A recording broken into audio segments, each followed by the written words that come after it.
大家好，欢迎来到不明白播客，我是主持人袁丽。这期的嘉宾 Dake Kang 姜大义是美联社驻华记者，他是韩裔美国人，在中美韩三国长大，在芝加哥大学学习历史和数学。2016年加入美联社，2018年到美联社北京分社工作。他现在是美联社的驻华调查记者。前不久Dake 和美联社团队凭借关于中国监控体系与美国科技公司的关系的报道，获得今年的普利策国际报道奖。我们今天请 Dake 来和我们分享一下他这些年在中国做记者和这个获奖报道系列背后的故事。Dake 你好。首先恭喜你获得普利策奖，但是在讨论你的这个获奖报道之前，我想先花一点时间谈一谈你的个人经历，特别是你在中国做记者的经历。你能不能先讲一下你的家庭背景，就是你父母是做什么的？你小时候是在中国生活过，对不对？首先呢，非常荣幸被邀请参加你的博客，非常感谢。然后这是我第一次接受一个中文的采访，所以我有点焦虑，但是我还可以试试。我的家庭背景确实比较特别，我就是在美国出生，但是小的时候跟我爸妈一起回韩国去了。我爸妈他们俩都是韩国人嘛，他们80年代都就移民到美国了，在美国留学，然后在美国扎根。不过由于我爸的工作，他当时就在一家法国的建筑材料公司工作。所以我们就去中国了。我03年去上海。是哪一年？你多大的时候？我03年的时候就去上海，当时应该是9、10岁吧，上中学了嘛。然后在上海待了4年，之后就回美国上高中、上大学。对，从大学毕业之后就回中国来，参加工作。我看你的这个简历好像说你的中文比你的韩文要流利，对吗？可以这么说吗？可以这么说。然后其实我现在准备搬去韩国，学一点韩语，因为毕竟我觉得作为一个韩裔美国人，如果我的汉语水平比我韩语水平好，就有点奇怪。现在好多人以为我就是某一种华侨。那你是什么时候决定做记者的？又是什么样的契机来到中国的呢？这个故事就比较长，但是也不算特别突出的吧。我上大学的时候就比较迷茫，也不知道要做什么，就是特别典型的那种，就是大一学生嘛。然后我记得当时我的大学就有一个网站，他们就会让一些公司发招聘广告嘛。然后大一大二的时候，真的不知道该申请什么样的实习生，我就比较随机性的投了我的简历。然后其中一个公司就是 CNN 嘛，我就是觉得 CNN 就比较有趣，挺出名的一家公司嘛。但是当时对媒体没什么概念，我真的没想过他们会挖我。但是有一天他们就给我打电话，然后我就觉得挺好玩的，我就要不去试试。然后我去的时候就发现，其实我觉得这个行业还是挺适合我，因为我是学历史的，我对这种 current events，就是新闻还是比较感兴趣。我就实习了，当年是13年嘛，然后埃及有那个政变，我就觉得很有趣。哦，就阿拉伯之春是不是？是的，是的，对，没嗯。错。然后我就是当一个实习的制片人，我觉得有趣，但是我还是想去前线。我觉得卡在一个大办公室里还是有点无聊，所以我从那个时候就萌生了这个念头了。然后我就接着去不同的报社实习了，去印度实习了，然后就觉得我觉得这个行业还是蛮适合我。那你大学毕业16年大学毕业你就去了美联社实习是吧？然后就留在了那儿，对不对？对，就是在费城实习了。当年就是有美国大学嘛，然后我一段时间就当了一个自由记者，我就是 freelance 嘛，我就回美联社做 freelance。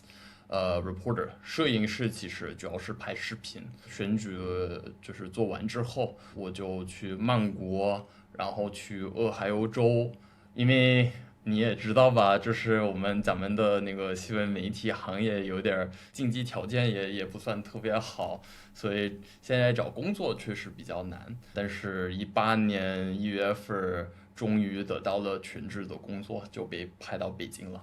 你是这么来北京的？那你跟我们说一下，就是你刚到北京的时候主要是做什么呢？然后最开始在北京，2018年1月份是吧？你最开始当时在北京做记者的氛围是什么样子的呢？对，我一开始就是一个视频记者嘛，所以我主要的工作任务就是一半儿，你可以说是去什么人民大会堂呀，或者中南海呀，或者参加这种比较官方的这种活动，拍摄一下什么国家领导的会见，习近平与什么赞比亚什么领导会见嘛。对，就像现在正好是 Trump 在访华是吧？就这个时候你们就要去扛着摄像机，然后跑到那个人民大会堂外面去和别人抢位置是吗？对，就是，哎呀，现在回头看蛮有怀旧感了，其实，因为我觉得当时就算比较相当开放吧。我还记得我就是第一个报道项目就是报道英国的首相访华，然后当时英国还是说他们是中英关系的黄金时代，有这么一个说法。现在也有点难以想象吧。那你另一半工作是做什么呢？这是你一半的工作，另一半工作你做什么呢？对，就是会做一些专题报道吧。然后一开始就觉得，我18年的时候，以为我主要会做一些关于中国的经济的一些报道，因为毕竟18年之前，我觉得大部分的美国人会觉得中国的重要性就是在于它的经济嘛，世界上第2大经济体。但是我就很快就发现了，其实中国的社会和政治的氛围也有很大的变化。然后其实我现在回头看，就觉得18年就是挺关键的一年。是可以说是一个转折点。我早期的一个报道就是关于一位人权律师被抓的事件，对，然后我就去采访他的老婆。当时我对中国的政治情况没有特别深刻的了解。那你刚来中国的时候，那时候也是中国开始陆陆续续就是传出来新疆大规模拘禁维吾尔族的这个新闻，也就是后来大家说的这个再教育营。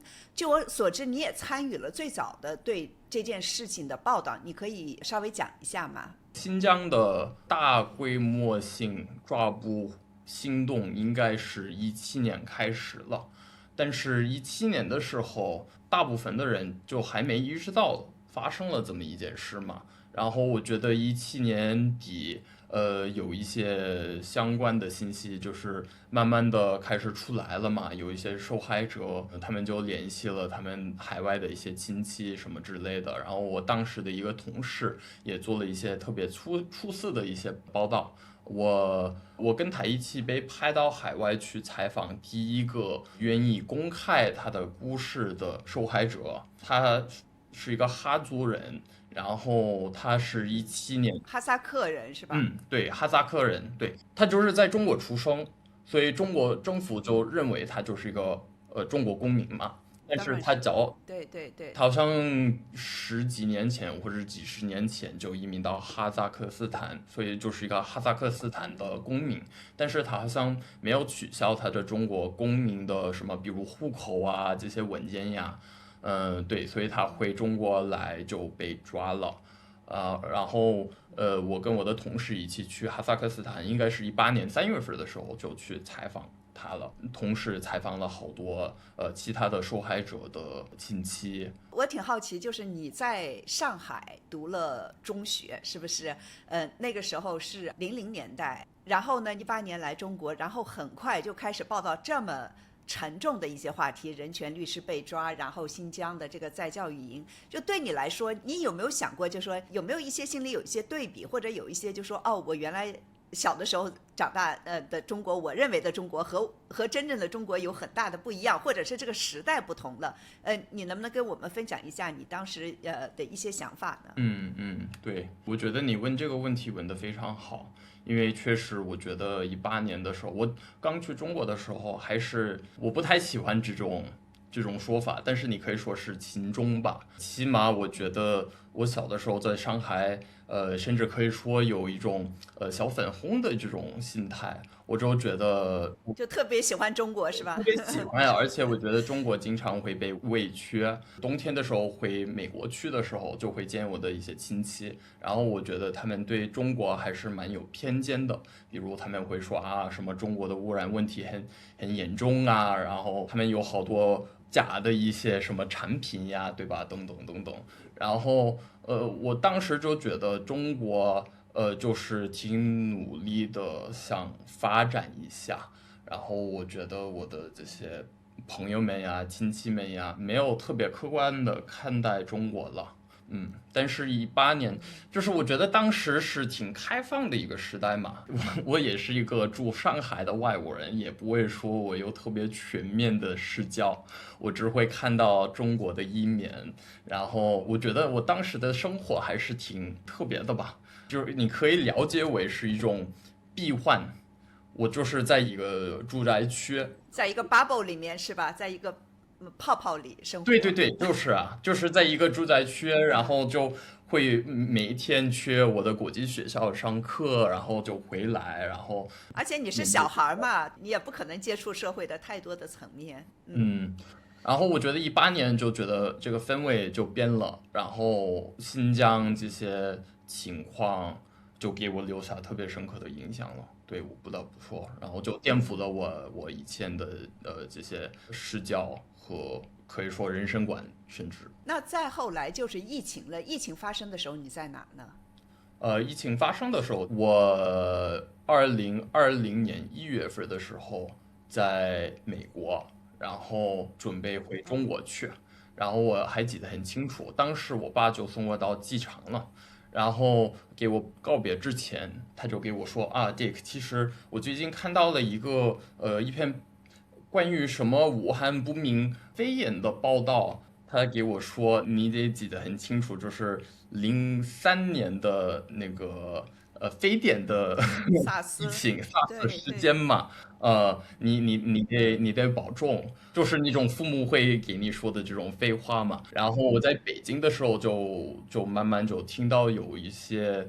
消息，我的一些信息来源其实就开始给我说啊，其实我听说武汉的情况还是挺严重的，然后甚至几百个人被感染了，什么等等等等。只是到1月20号的时候，钟南山不是说这个病毒是人传人的，然后我们就突然意识到啊，这件事确实很严重。然后我跟我的一个同事一起飞去武汉了，所以我们在武汉待了1-2天，嗯，然后所以就看对。到了这个疫情的早期阶段。那时候就封城了吗？还没有封城是吧？没有，其实我们的运气非常好，因为他们是1月20号就宣传是人传人的嘛，然后1月23号就封城了，好像是。我们恰好是在中间的这2天就在武汉，然后我记得很清楚。其实当时陪我的同事，他曾经学过是病毒学嘛，或者反正就是一种生物学，所以他就是对疫情比较专业，比较了解。然后我还记得很清楚，当天我们就是随便去采访一些行人呀，然后去一些医院呀，然后当时我就觉得其实好像这个情况不算特别严重，就是大家还是在出来呀，随便走一走啊，吃还在过年是吧？就是在过年呀。然后我们采访的一位女士，她就给我说，我觉得就是大家还是在外面吃饭呀，然后甚至会去蹦迪呀，只是佩戴口罩而已。然后所以我就觉得 OK，看似一切都很正常。当天晚上我跟我的同事一起吃饭，然后他说我们明天必须走。我说为什么呀？我觉得一切还是挺正常的呀。我的同事说 Dick，就是因为现在还会有正常的生活，就说明他们在隐瞒一些很重要的信息。因为如果这个病毒真的是人传人的话，他们应该采取一些更果断的一些措施。所以我觉得大家不怎么警惕，就说明其实这个问题很大。我说真的吗？我不太相信啊。然后他说：“Dick，万一明天他们要封城，我们怎么办？”我说：“封城嘛，怎么会啊？当时因为就是难以想象的事，对吧？因为真的是前所未有的事。但是，但是最后他就说服了，然后第二天我们就飞回去北京了，然后当天晚上就去睡觉，第二天就起床了，然后看到武汉封城这个武汉消息，封城，我就对。惊呆了。那你当年关于疫情的调查报道也入围了普利策奖，你能讲一下就是那一次的报道是关于什么方面的吗？然后是哪一年？我现在有点记不清楚了，是22年还是23年？这是2020年的报道，然后21年被哦，20年。提名了，对，因为21年就是下一年就会提名上一年的这些报道嘛，然后20年的时候就做了一系列关于疫情的报道呀，政府怎么应对它了，然后病毒溯源呐、这种方面的报道。然后，因为我觉得我去武汉这个经历就给我留下很深刻的影响，我就觉得，哇，我跟其他的人都有这种就是被骗的这种感觉，但是起码我就意识到，就是有一些信息没有被公开了嘛。然后，其实当时好多中国媒体做了特别优秀的一些报道，包括财新呀什么，是的，对吧？记得很清新楚。京报，对。我觉得就会先是，其实中国媒体还是有非常优秀的一些记者，但是过一段时间他们都被下架了嘛，就是被审查了嘛，开始找一些信息来源，然后其实是蛮有意思的。我觉得在科技方面，其实中国还是有一些愿意说话的一些人，虽然他们可能不愿意暴露他们的身份，但是他们还算比较相当开放。然后他们也会经常跟海外的一些科学家相处啊什么的，所以我就找了一些人开始了解一下情况，然后有一位就给我发一个秘密的文件，然后这个文件就是卫健委是于1月14号开了一个电话会议，然后他们就想警告全国的这个卫生卫和医疗的体系，这个病毒其实有一些风险可能会蔓延，然后要做好准备。所以我觉得这种文件就会显示，其实当时中国政府的一些官员呀，其实知道这个病毒可能会带着这种风险嘛，然后也有其他的一些相关的报道。另外一个就是关于这个病毒溯源嘛，然后也获得了一些相关的文件，就会显示中国政府就是一段时间，其实会让科学家进行正常的研究，但是一旦这个病毒溯源这个问题被政治化了，其实因为当时好多美国政治家他们开始责怪中国了嘛，他们会说啊，即使这个病毒就是什么武汉的病毒研究所泄露了什么之类的，我觉得这个问题就变得特别敏感了。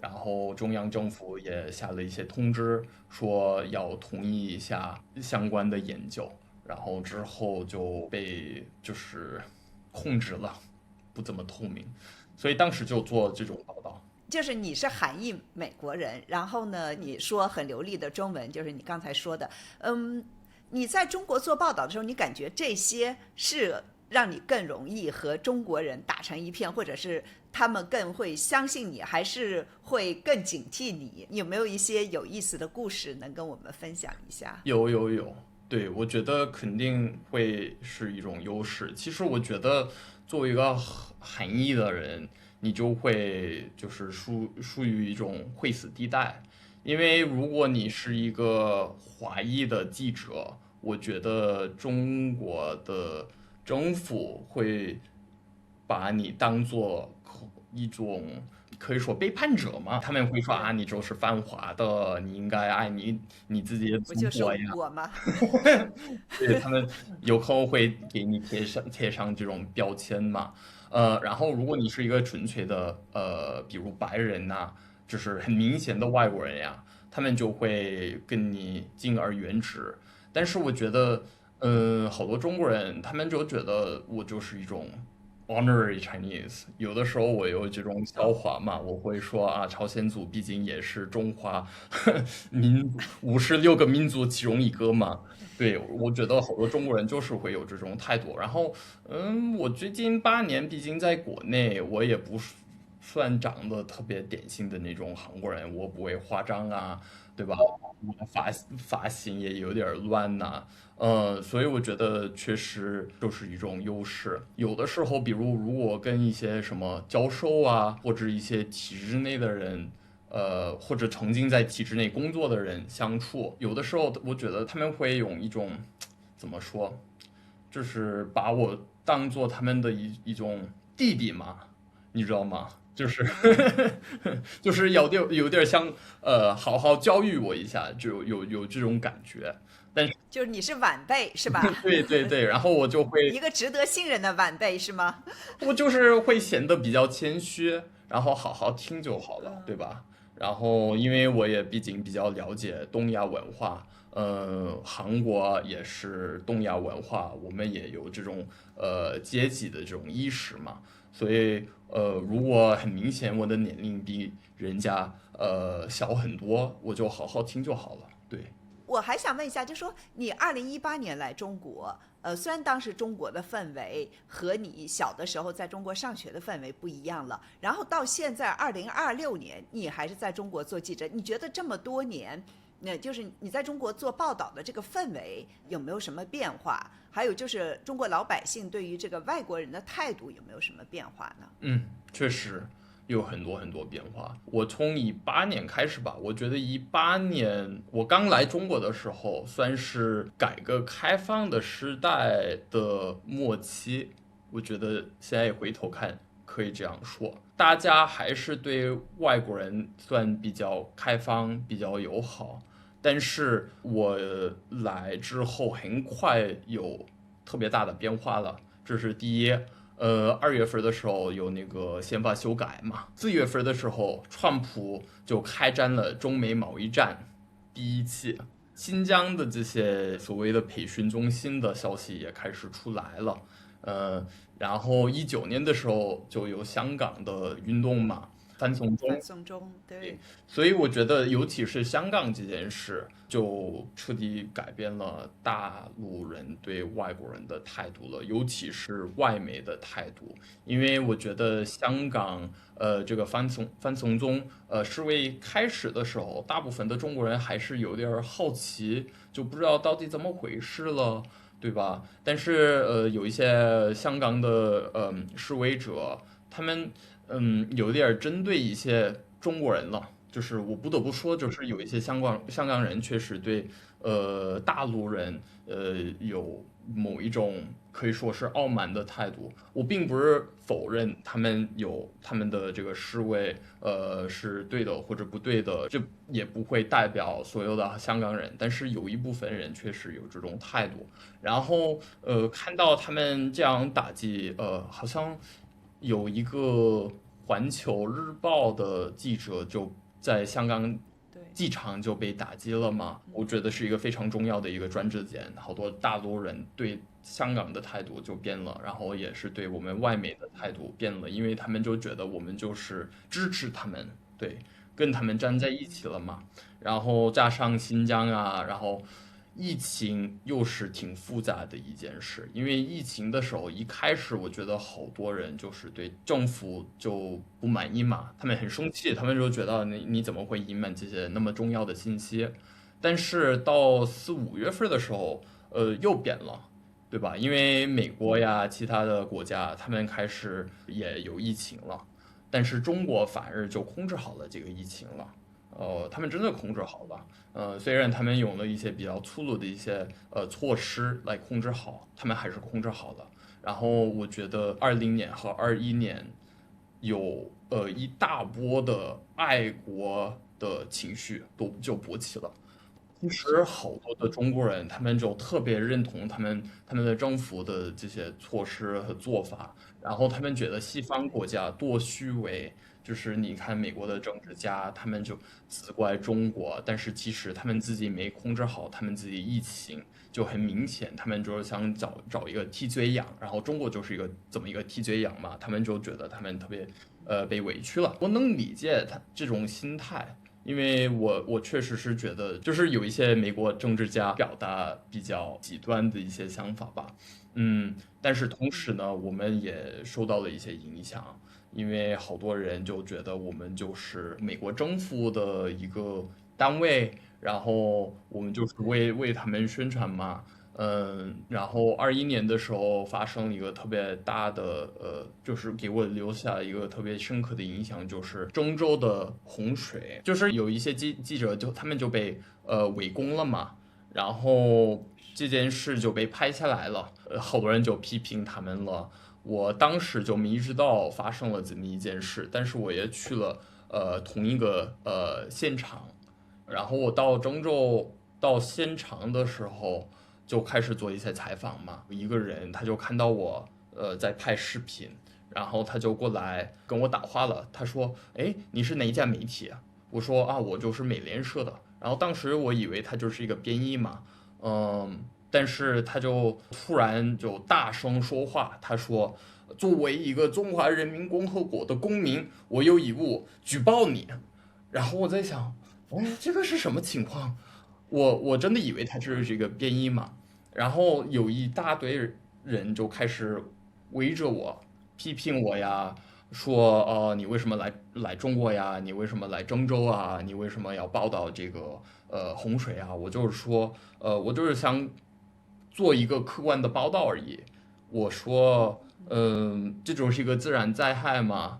也不是说政府或者什么当局做了什么措施了，对吧？然后我还记得很清楚，我说是一个洪水的时候，有一个阿姨就说了，她说洪水什么洪水，只是下大雨而已了。我们已经知道有一些人就被淹死了嘛。然后我在对呀，在中国互联网上都是直播的好吗？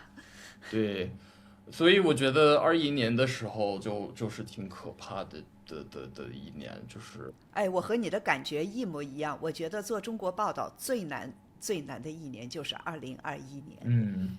因为那一年，很少有中国人愿意和外媒说话，是吧？说话的呢，也都是就是那种的，确实你说的这种爱国情绪，因为当时美国全世界很多地方都是就是疫情。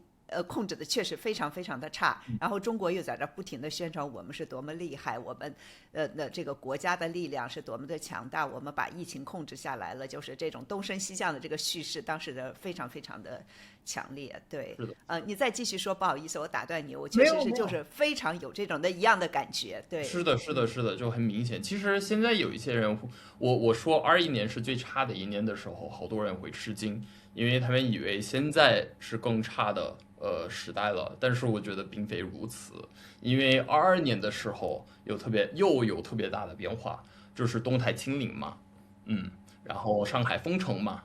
然后不仅仅是上海啊，好多地方都被封城了。22年的重要性是当时好多人，就是我觉得中国的老百姓，其实他们一般来讲，他们不太能感受到国家的干扰，可以这样说吧，对吧？你就是一个普通人老百姓，你就是就是天天去上班啊、下班啊，有一个很正常的生活。其实，如果你不会参与什么政治的一些活动，基本上是当局不会干扰你的生活。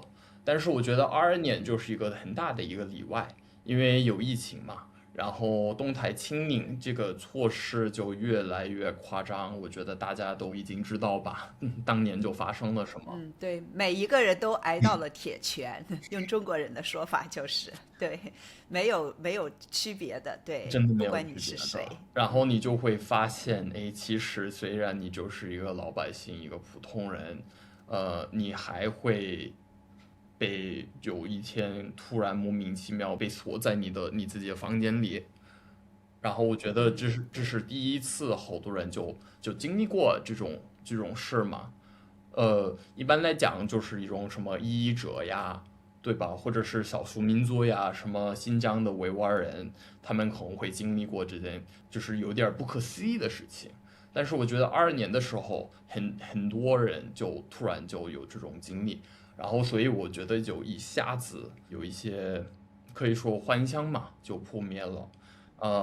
然后同时呢，我觉得大家对外媒的态度也有很明显的变化，因为我觉得之前呢，他们可能觉得啊，我们外媒所说的是假的，我们就要撒谎呀，要抹黑中国呀。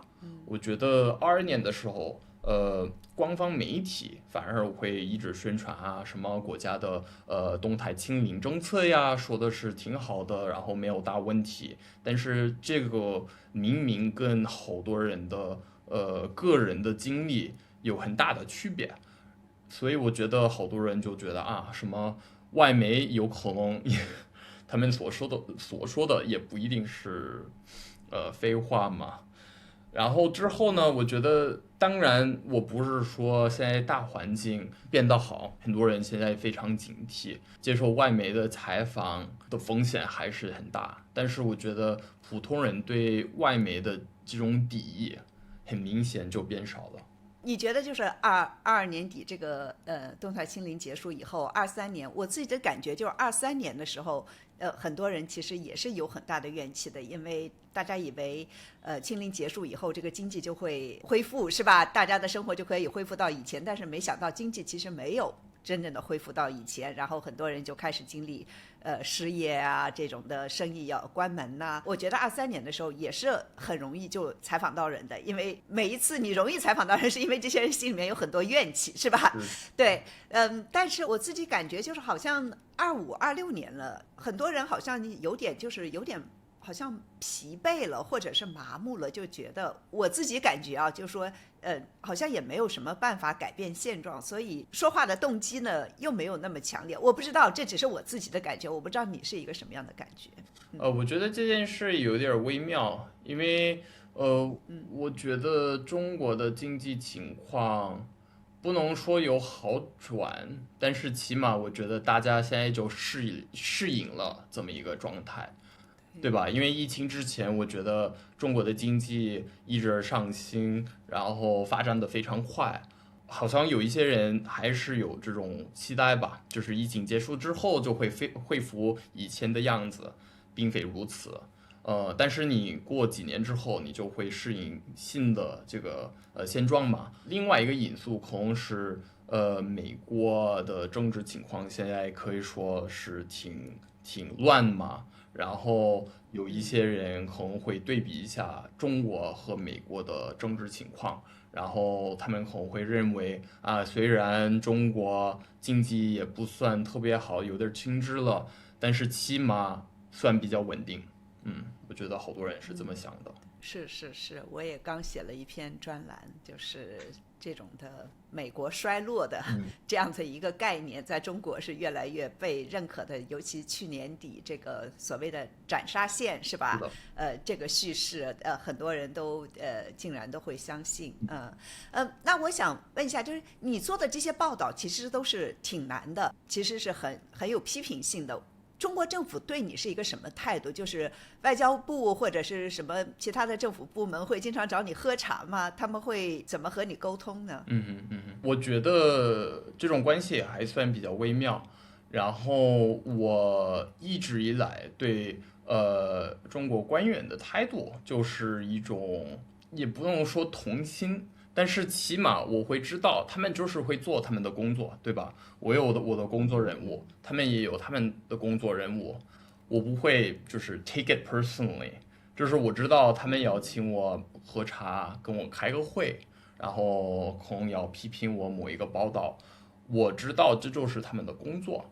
然后其实我觉得，比如中国外交部，他们对我们的态度，我可以说美联社，我不会为所有的外媒发声，但是我可以说，他们对美联社的态度还算相当好，所以我不会觉得他们跟我开会的时候是针对我，就是他们个人对我有敌意，我觉得更是他们就是有其他部门的通知啊，或者他们的领导就给他们说啊，你得跟这个江大义开个会，给他讲一讲他的这个报道有问题。你就是听着是不是？对你，他们跟你开会的时候你就听着。我就会听啊，对吧？因为毕竟我知道这就是他们的工作，然后我也能尊重他们的工作。很多人其实他们真的对我们没有敌意啊，所以如果我能就是理解他们还是人，他们还是有他们自己的工作任务，我们俩还可以保持一种最基本的这种互相尊重的态度嘛。所以其实我觉得他们对我还行，就是几年前他们也跟我开过几次会，但是最近没有特别大的问题。安全部门会找你吗？他们不会，对，我觉得他们这就是推测啊，他们有可能觉得如果跟我们直接找我们可能会写一篇报道暴露他们，所以我觉得他们还对是不敢直接联系外籍记者。对，他们都会联系这个中国籍的研究员啊，这样子的，对他们是好像是的，我对我们的中国同不同的事们，然后同行们非常敬佩，因为我知道他们他们面临着很大的风险，然后比我对面对很大的压力。对比我的是的，风险大多了。那我们接下来谈一谈你这次获得这个普利策奖的这个报道。你这个报道主要是讲的是中国过去20多年建立的高科技监控国家，并不只是中国自主研发的产物，就是美国的科技公司、硅谷的企业以及美国政府的政策的漏洞，都在中间扮演了非常重要的角色。现在呢，这些技术还在向海外不同的国家扩展。你可以讲一下你做这个系列报道的契机吗？就是怎么就会可能拿到几万份的文件，然后怎么可能去找到这么一家人，然后你怎么就可以把这些所有的东西都可以连了起来？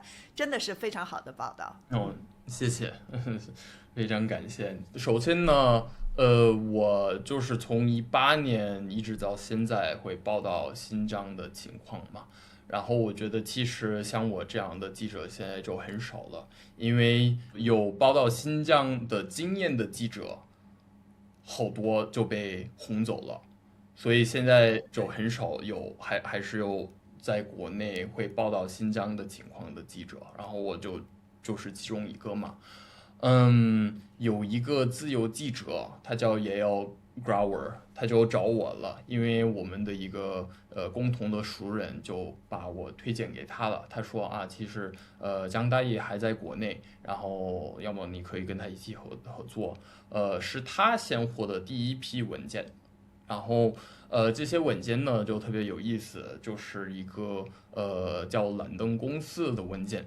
然后这个公司呢，就是参与建设新疆的监控系统了，和这个一体化平台嘛。这个所谓一体化平台，就是会自动的把所有的就是驻新疆的少数民族归类为什么高风险的、中风险的或者低风险的，然后根据这些分数，他们就会给警察。发个报警说你要抓这个人了，有这么一个系统。其实我一直以来对新疆的监控系统特别好奇，我还记得很清楚，18年第一次去哈萨克斯坦的时候，我们就去采访了一些受害者的亲戚，然后他们会给我们说一些特别诡异的一些故事。他们会说啊，他们的亲戚在国内因为他们的分数不够高就被抓的一些故事。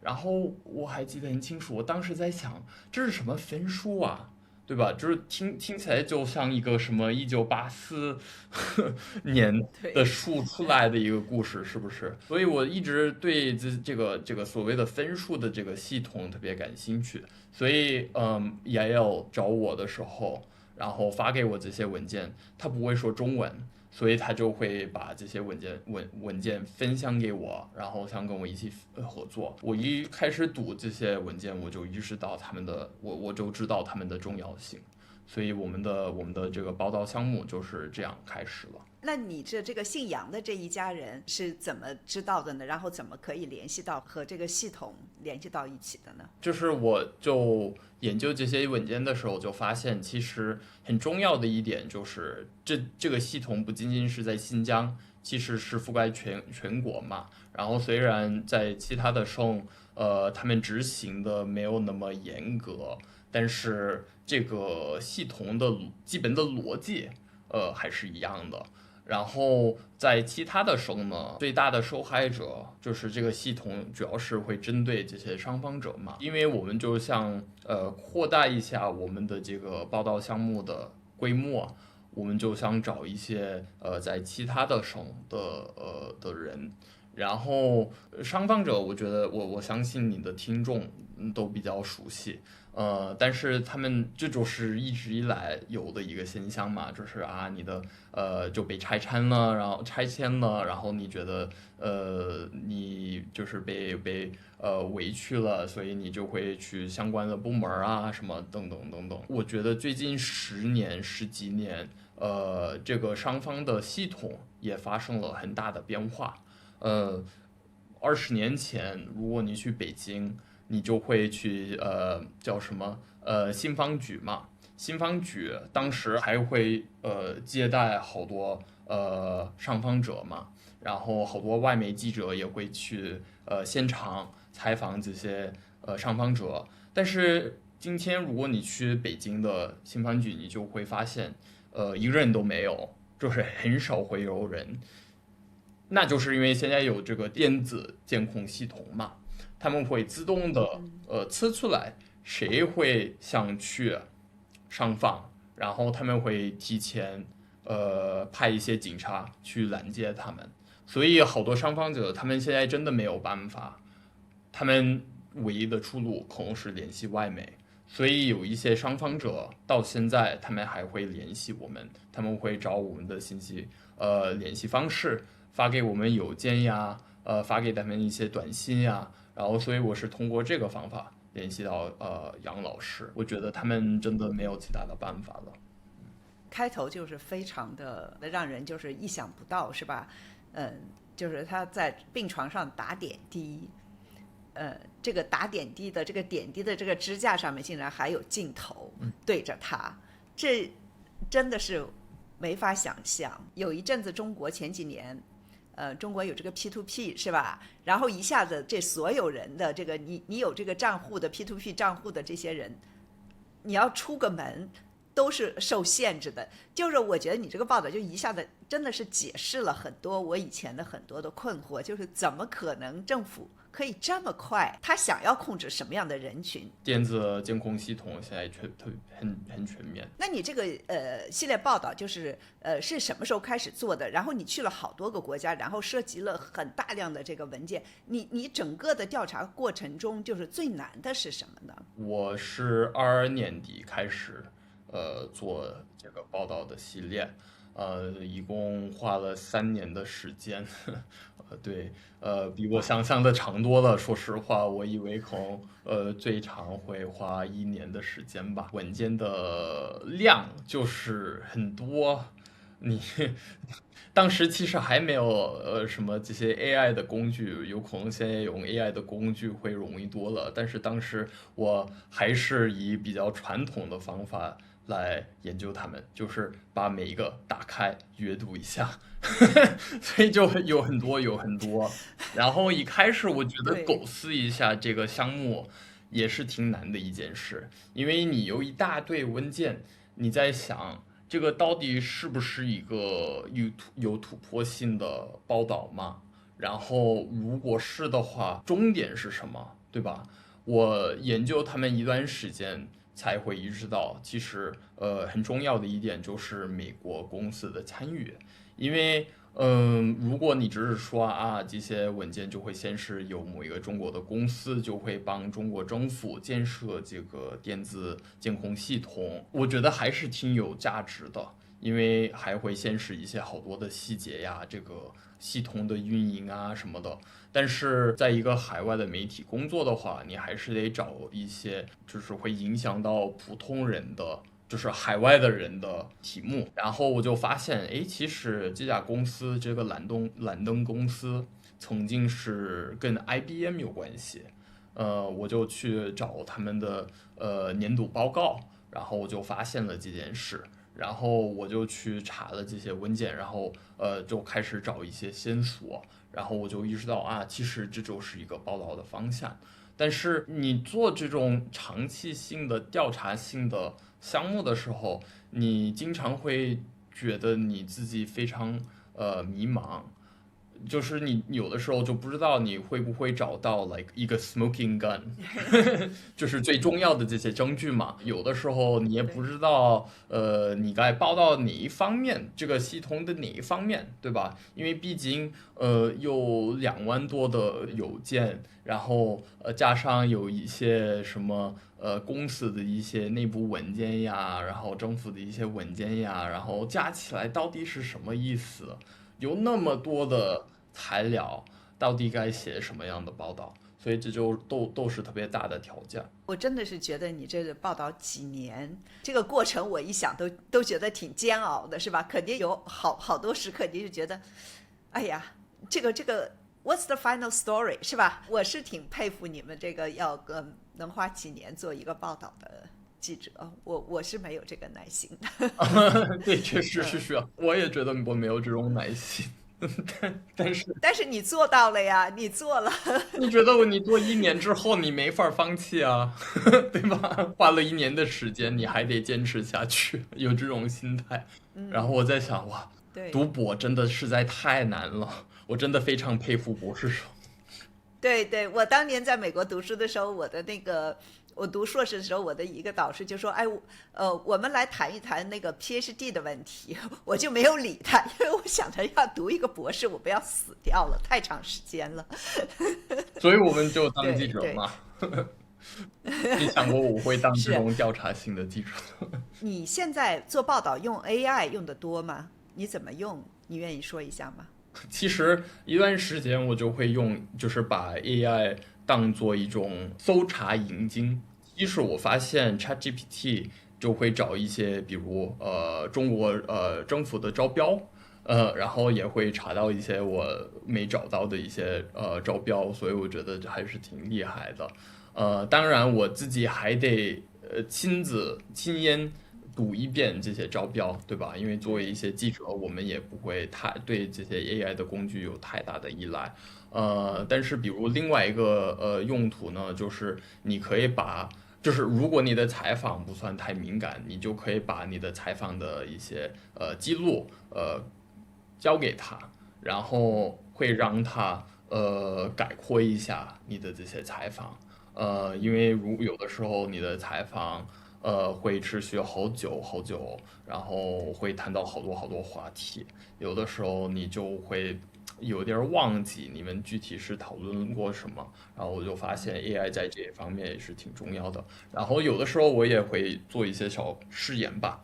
Cloud Code 这个 AI 工具还会给你写一些代码嘛，然后就会帮你做一些研究，收集一些信息。我做了一些小小的实验，我不会说我还是把它用到一个具体的报道，但是我觉得还是有很大的潜力。就是你的报道也显示，就是美国历届政府在某种程度上允许甚至促成了这些技术出口，就是为什么会这样子呢？让人觉得完全就是和我们以为的美国政府一贯的立场是非常不一样的，对不对？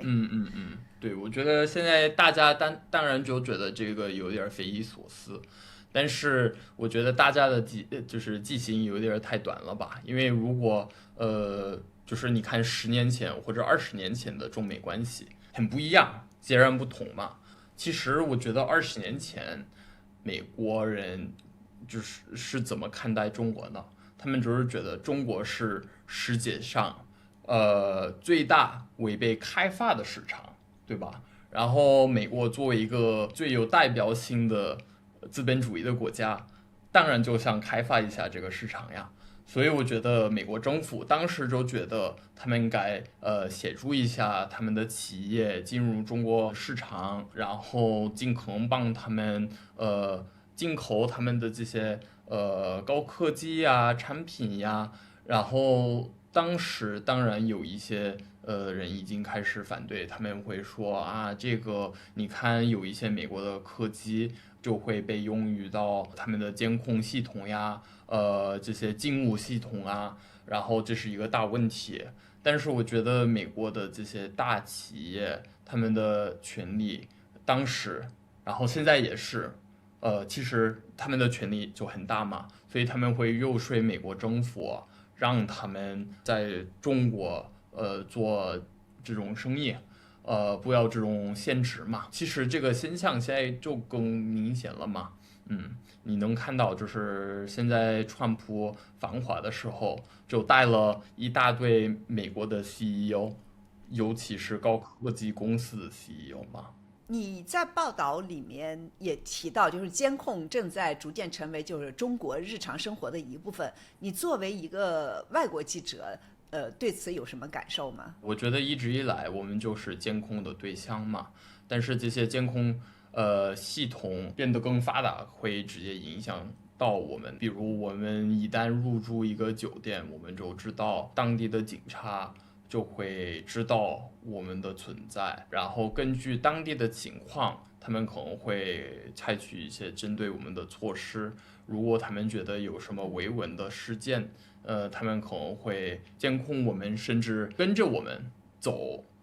然后，比如我24年的时候就去成都报道了四川信托公司的倒闭。然后当时有一些伤访者呢，他们就会去四川信托的总部上访抗议。然后我就去成都，成都算是比较开放的一个城市，是吧？是一个大城市、2线城市等等等等。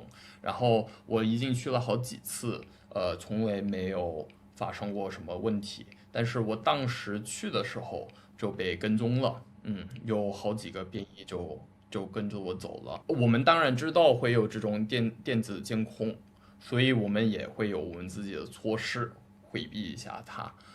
但是即使如此，现在特别难，就是即使我把我手机关掉，对吧？然后用现金支付，你可以躲开一段时间，但是过几个小时之后，如果他们想找你，他们肯定会找你。所以其实当时我就找了一个上访者嘛，然后采访他们了。过几个小时之后，他们突然就有一个电话，就是警察，当地的警察。就给他们说啊，你就是接受外媒采访嘛。然后他们就回来说，你走吧。所以我就走了。然后警察就来跟你说让你走，还是说这些人？不是这些人上访者他们就收电话了嘛。哦，因为我就把我的你当时还在采访他们？我还是我当时就跟他们一起吃饭了，其实。就是做完采访之后，我们就一起去吃饭了。然后我当时就觉得我还算比较安全，因为我当时就把我的手机关掉了，我就觉得他们就没法知道我的定位，他们也没有听到我的电话，对吧？没有什么记录。但是他们还是找了方法，找了这些人了，给他们打电话了，然后这些人就回来了。他们当然害怕了嘛，所以他们就给我说，你现在走吧。所以我就走了。我也不知道他们怎么找他们了。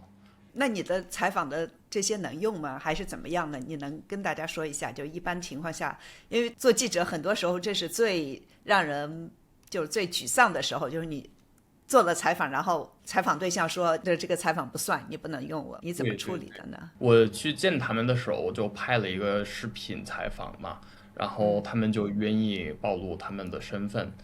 但是我觉得收这些短信之后发这些视频，然后暴露他们的身份，会给他们太大的危险和麻烦。所以我们就匿名了。我觉得在中国你经常会遇到这种问题，然对，后也是的。不会说每一个情况会有同一个答案。对，受访者的安全还是非常非常非常重要的。那我们请每位嘉宾推荐3部书或者影视作品，你有什么推荐？对，我的3本书，我就考虑了好久，因为我觉得你的听众他们肯定会比较关注跟中国有关的一些书，是吧？所以我就想给他们特意的推荐一些跟中国没有关系的书，但是可能还会对他们有一些帮助。第一本书就是Masha Gessen，就是你的一个同事，其实对未来就是历史。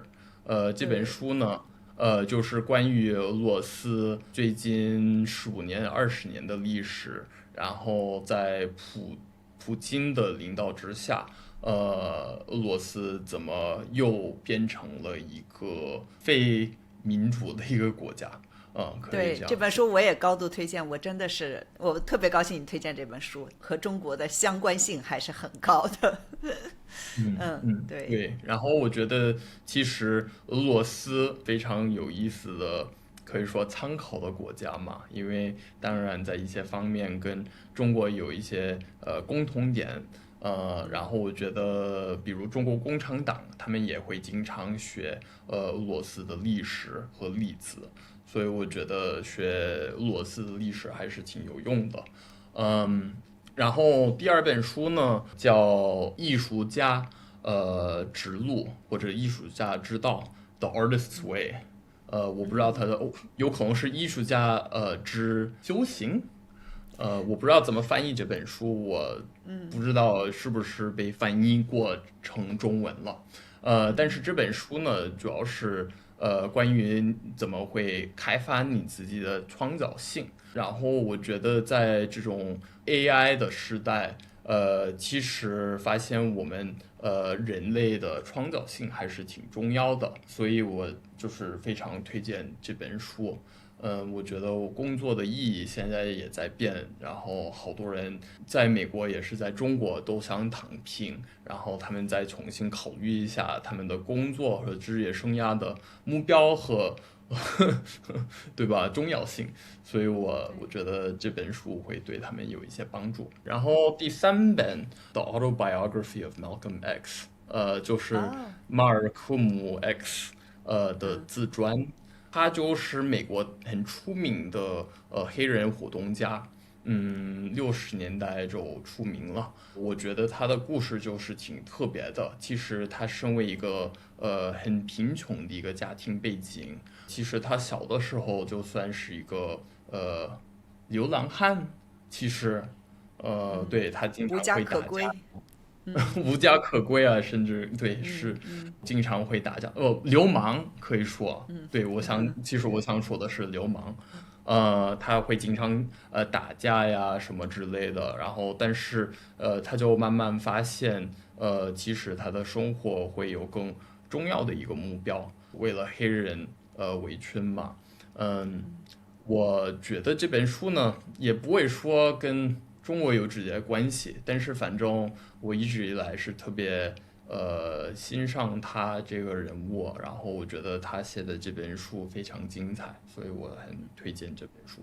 好，谢谢 Dick，也谢谢大家收听收看，我们下期再见。大家好，谢谢你们一直以来对不明白播客的大力支持。在这里，我希望大家采取更多行动来支持播客。YouTube 频道上的观众朋友们，你们可以点击视频下方的订阅按钮，关注我们的频道，并点击小铃铛打开提醒，以便第一时间看到最新的节目。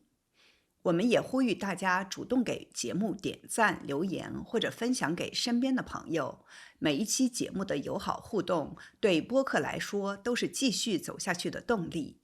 我们也希望力所能及的朋友们能加入我们的 YouTube 会员，或者访问不明白播客网站捐赠页面，参与单次或者月度的捐赠、直播、talk show、下午茶、专题。我们希望带给大家更多有趣的谈话、及时的资讯与专业的分析，这都需要更多人员和资金的投入。欢迎点击不明白播客简介上的链接，或者本期的 show notes 来支持我们做出更多更好的节目。谢谢大家。